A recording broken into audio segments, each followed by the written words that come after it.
Assalomu alaykum hurmatli talabalar. Bugungi mavzumiz reabilitatsion pedagogikaning ijtimoiy asoslari.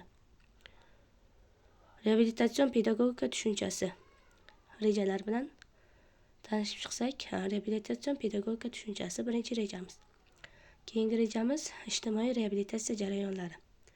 Reabilitatsion pedagogikaning asosiy prinsiplari, ijtimoiy muhit va uning ta'siri, reabilitatsion pedagogikada jamoatchilikning roli. Reabilitatsion pedagogika tushunchasi. Reabilitatsion pedagogika zaruriy yordamga muhtoj bo'lgan shaxslar uchun maxsus ta'lim va yordam ko'rsatish jarayonidir.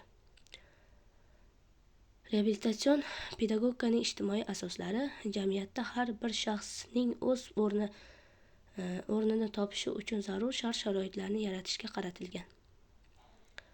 Reabilitatsion pedagogikaning ijtimoiy roli ijtimoiy adolatni ta'minlashga muhim rol o'ynaydi. Bu jamiyatda marginalizatsiya qilingan shaxslarni qo'llab-quvvatlash orqali ularning ijtimoiy integratsiyasini kuchaytiradi.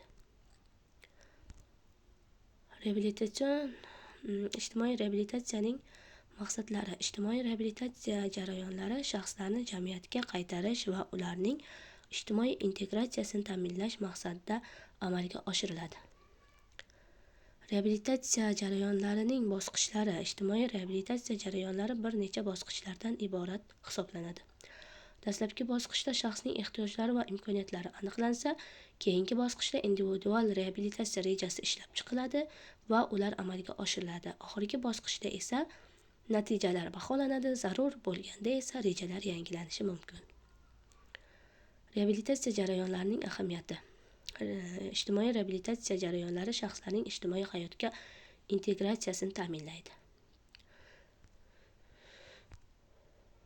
Reabilitatsion pedagogikaning ijtimoiy asoslari. Ijtimoiy muhit va sharoitlarga asoslangan holda shaxsning rivojlanishini ta'minlaydi. Ijtimoiy muhit va reabilitatsiya. Ijtimoiy muhit reabilitatsiya jarayonida asosiy rol o'ynaydi. Oila, jamiyat va ta'lim muassasalari shaxsning rivojlanishida muhim rol o'ynaydi. Reabilitatsion pedagogikaning ahamiyati.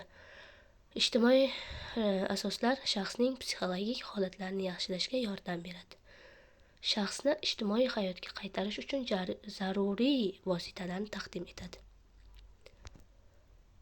Ijtimoiy muhit va reabilitatsiya jarayonlarida muhim ahamiyatga ega.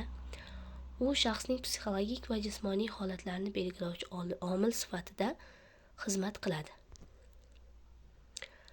Ijtimoiy muhit va shaxsiy rivojlanish. Ijtimoiy muhit shaxsning rivojlanishiga ta'sir ko'rsatadi.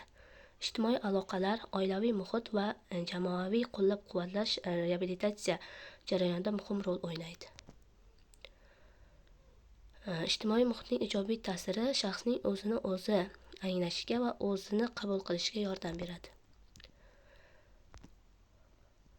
Jamoatchilik reabilitatsiyadagi roli. Reabilitatsion pedagogikada jamoatchilik o'quvchilar va ularning oilalari uchun muhim resurs hisoblanadi.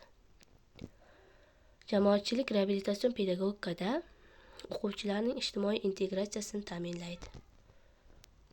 Jamoatchilik va reabilitatsiya jarayoni. Reabilitatsion pedagogikada jamoatchilikning ishtiroki o'quvchilarni qo'llab-quvvatlash va motivatsiya berish orqali amalga oshiriladi. Reabilitatsion pedagogikaning ahamiyati ijtimoiy muhitga moslashish va insonlarning ijtimoiy hayotga integratsiyasini ta'minlashda muhim rol o'ynaydi.